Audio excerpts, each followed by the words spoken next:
हरे कृष्णा। स्वागत है आप सभी का आपके अपने चैनल दिशा स्पिरिचुअल पर। आज आप सभी श्रवण कर रहे हैं भाद्र मास की कथा के अध्याय 11 को। आप सभी से मेरा निवेदन है कि इस कथा में मेरे साथ अंत तक बने रहें। पिछले अध्याय में आपने सुना हरि नाम ही सबसे बड़ा साधन है। यह पापियों को भी पवित्र करता है और साधकों को भी परम पद दिलाता है। अतः मनुष्य को चाहिए कि हर पल गोविंद का स्मरण करें, क्योंकि यही जीवन की अमृत धारा है। राजा शतानिक विनम्र भाव में एक और प्रश्न देव ऋषि नारद से करते हैं। वह कहते हैं, क्या केवल नाम स्मरण से मनुष्य को परम लाभ मिलता है, या फिर व्रत, दान, तीर्थ यात्रा और यज्ञ भी उतना ही आवश्यक है? राजन, यह बहुत सूक्ष्म प्रश्न है।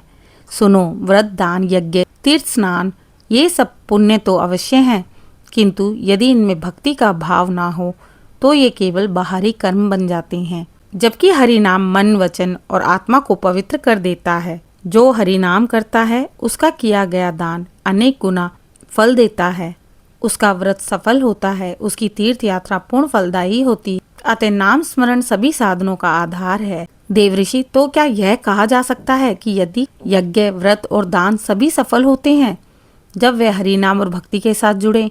नारद मुनि कहते हैं, हाँ राजन, आपने सत्य कहा।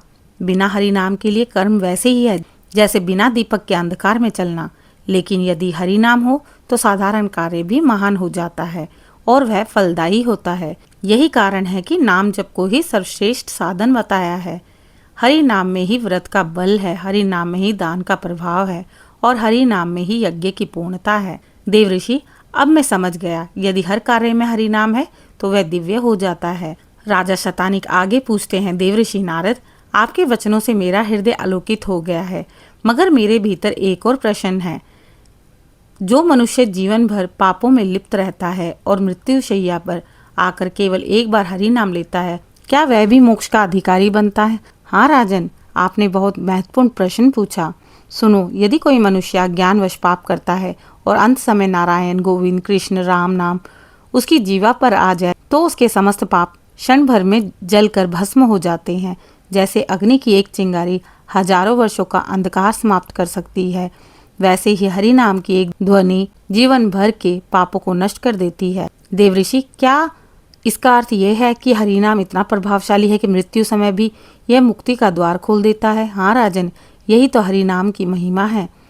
पर ध्यान रहे, मृत्यु समय हरि नाम उसी को सहजता है जिसने जीवन में कभी न कभी भक्ति की हो। जब मनुष्य कभी नाम ही नहीं जपता, उसके लिए मृत्यु समय हरि नाम स्मरण कठिन हो जाता है। इसलिए मैं कहता हूँ, हर दिन हर घड़ी जीवन के हर कार्य की शुरुआत हरि नाम से करें, तभी अंत समय में भगवान का नाम सहजता से मुख से निकलेगा और जीव मोक्ष का अधिकारी बनेगा। देवऋषि, आपके वचनों ने मेरी आत्मा को गहराई तक छू लिया। अब मैं यह जानना चाहता हूँ, जब कोई मनुष्य भक्ति करता है तो क्या केवल वह स्वयं ही मोक्ष का अधिकारी बनता है या उसके परिवार, कुल और वंशज भी कल्याण पाते हैं? राजन, यह बहुत अद्भुत प्रश्न है। सुनो, एक सच्चा भक्त जो निष्ठा और श्रद्धा से हरिनाम का जप करता है, वह केवल स्वयं ही मुक्त नहीं होता, बल्कि उसकी 7 पीढ़ी पूर्वज और 7 पीढ़ी वंशज भी भगवान की कृपा से उद्धार पाते हैं। जैसे एक दीपक से अनेक दीपक जलते हैं और चारों ओर प्रकाश फैलाते हैं, वैसे ही भक्त का पुण्य समूचे वंश को आलोकित करता है। देवऋषि, क्या सचमुच एक ही भक्त का जप इतना महान फल प्रदान करता है? हाँ राजन, यही हरिनाम का चमत्कार है। जब कोई जीव गोविंद, कृष्ण, राम नाम जपता है तो वह केवल उनके कानों तक नहीं गूंजता, बल्कि समस्त लोकों में उसकी प्रतिध्वनि फैलती है। यही कारण है कि भक्त का जीवन केवल उसका निजी कल्याण नहीं, बल्कि संपूर्ण वंश का कल्याण बन जाती है। देवऋषि, अब मुझे पूर्ण विश्वास हो गया, जीवन का सबसे बड़ा धन हरि नाम है। संसार का धन, राजपाट, ऐश्वर्य सब क्षण भंगुर है, परंतु हरि नाम अमर है। किंतु अब मेरे मन में एक और प्रश्न उठ रहा है। महर्षि, जो लोग अपने जीवन में कभी भगवान का स्मरण ही नहीं करते, पाप और मोह में डूबे रहते हैं, क्या उनके उद्धार का भी कोई उपाय है? क्या केवल मृत्यु के समय हरि नाम लेने से उन्हें मुक्ति मिल जाएगी? राजन, भगवान का नाम असीम शक्तिशाली है। यदि कोई पापी भी अपने जीवन भर अधर्म में डूबा हो, परंतु मृत्यु के समय यदि अनजाने में भी मुख से राम, कृष्ण, गोविंद का नाम निकल जाए तो वह नरक से बचकर स्वर्ग या मोक्ष की ओर अग्रसर हो सकता है। हरि नाम में इतनी शक्ति है कि यहाँ तक कि जो प्राणी भूलवश हंसी में या क्रोध में भी भगवान का नाम ले, वह पाप से मुक्त हो जाएगा। देवऋषि, ये तो अद्भुत है। तो क्या इसका अर्थ है कि केवल नाम का उच्चारण ही पर्याप्त है? राजन, नाम मात्र का उच्चारण भी महान है, परंतु यदि नाम श्रद्धा, प्रेम और भक्ति से लिया जाए तो उसका फल अनंत गुना बढ़ जाता है। एक भक्त जब प्रेम से हरे कृष्णा हरे राम जपता है तो उसका प्रत्येक श्वास भी तपस्वियों के सहस्त्र यज्ञ के समान हो जाता है। किंतु राजन, केवल मृत्यु के समय नाम लेने पर भरोसा मत रखना, क्योंकि मृत्यु की घड़ी में किसे चेतना रहेगी यह कोई नहीं जानता। इसलिए सच्चे भक्तों हर क्षण हरि नाम का जप करते हैं। मनुष्य को केवल बाहरी आडंबर से नहीं बल्कि भीतर से धर्म का पालन करना चाहिए। राजा के लिए प्रजा का कल्याण सर्वोच्च कर्तव्य है। भक्ति से श्रेष्ठ कोई साधन नहीं, क्योंकि भक्ति से ही भगवान स्वयं प्रसन्न होते हैं। हे मुनिवर, मैंने आपसे हरि नाम, यज्ञ, व्रत और दान का महत्व सुना, परंतु एक शंका अभी भी शेष है। मनुष्य जन्म अत्यंत दुर्लभ है। यदि कोई इसे व्यर्थ कर दे और भगवान का भजन ही ना कर पाए तो उसका क्या परिणाम होगा, और ऐसा जीवन किस प्रकार व्यर्थ कहलाता है? नारद मुनि कहते हैं, राजन सुनो, जो केवल भोजन, निद्रा और भोग में ही जीवन नष्ट करता है वह पशु के समान है। ऐसा जीवन व्यर्थ है। मनुष्य जन्म का सार यही है कि वह भगवान का स्मरण करे। यदि मनुष्य हरि नाम जपता है तो उसका जन्म सफल होता है। यदि वह नाम विस्मरण करता है तो उसे पुनः जन्म मरण के चक्र में भटकना पड़ता है। राजन, जैसे दीपक के बिना अंधकार दूर नहीं होता, वैसे ही भगवान के नाम के बिना जीव का अज्ञान नहीं मिट सकता। आगे नारद जी कहते हैं, मनुष्य चाहे कितना भी बड़ा राजा, विद्वान या धनवान बन जाए, यदि उसने भगवान का नाम नहीं लिया तो उसका जीवन अधूरा है। परंतु यदि कोई निर्धन, अशिक्षित, अपंग अथवा वृद्ध भी हो और वह केवल भगवान का नाम ले ले तो उसका जीवन पवित्र और सफल हो जाएगा। राजा शतानिक विनती करते हुए कहते हैं, मुनिवर, आपने हरिनाम का महत्व इतना स्पष्ट बताया कि अब मेरा हृदय पूरी तरह आश्वस्त हो गया है। मैं निश्चय ही अपनी प्रजा को यह शिक्षा दूंगा कि वह भगवान का स्मरण करना ही अपना सर्वोत्तम कर्तव्य समझे। राजा शतानिक, जिनका हृदय सदैव धर्म और कल्याण के मार्ग की ओर झुका रहता था, पुनः विनित होकर नारद मुनि से पूछते हैं, भगवान, आपके मुख से सुनी हुई कथाएं हृदय को अमृत की भांति तृप्त कर देती है, किंतु अब मेरी प्रबल जिज्ञासा है, यदि कोई मनुष्य जीवन भर पाप करे और अंत समय में प्रभु का स्मरण करे तो क्या वह भी मुक्त हो सकता है, अथवा उसे अपने कर्मों का दंड अवश्य भोगना पड़ेगा?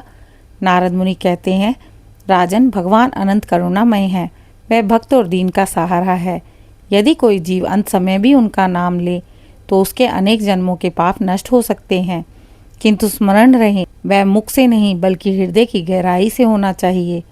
हे राजन, जो व्यक्ति जीवन भर प्रभु का नाम जपते हैं उसके लिए तो मुक्ति सहज होती है, परंतु जो लोग अंत समय में भगवान का नाम लेते हैं उन्हें भी प्रभु अपनी शरण में ले लेते हैं।